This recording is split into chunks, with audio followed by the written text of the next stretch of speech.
কই আর না।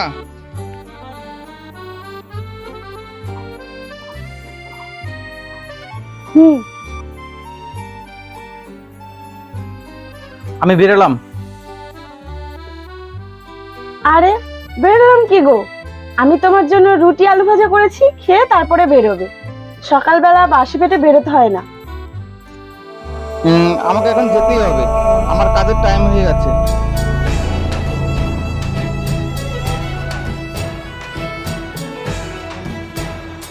আমার খাওয়ার চিন্তা ভাবনা যদি করতা, তাহলে খাবারটা আগে করে রাখতা।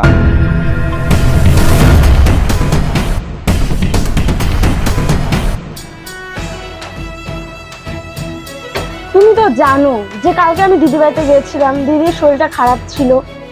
আর দেখো ওখান থেকে আসতেও আমার রাত হয়ে গেছিল, তো তার জন্য একটু ঘুমোতেও রাত হয়ে গেছিল, তো সকালবেলা উঠতেও একটু দেরি হয়ে গেছে, তাই খাবারটা করতেও একটু দেরি হয়ে গেছে। ও আচ্ছা, এই সংসারটা কে দেখে, তোমার দিদি না আমি দেখি? আমার প্রতি তোমার কোনো দায়িত্বই নাই। দায়িত্ব থাকলে তোমার সকালবেলা উঠে তুমি আজকে আমাকে সকাল সকাল খাবার তৈরি করে দিতে, সেটা তো তুমি করলেই না। আর এখন তুমি এটা তুমি তোমার দিদির দোহাই দিয়ে তুমি চালাচ্ছ নাকি? আর বলতে গেলেই দোষ।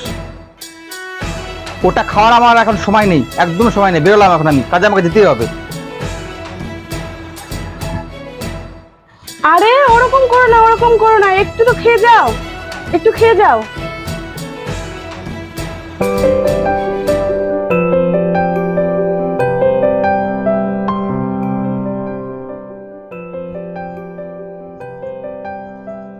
কি গো শুনছো?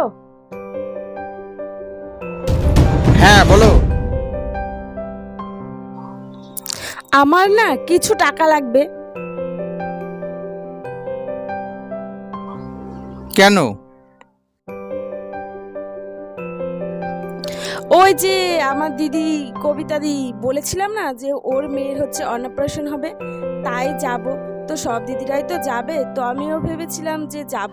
আর সবাই তো একটা করে সোনার গয়না দিবে, আমি যদি না দিই কেমন হয় বলো তো? এখন আমার হাতটা খুবই চাপাচাপি আছে, কোনো একটা কিছু দিয়ে ম্যানেজ করে নাও।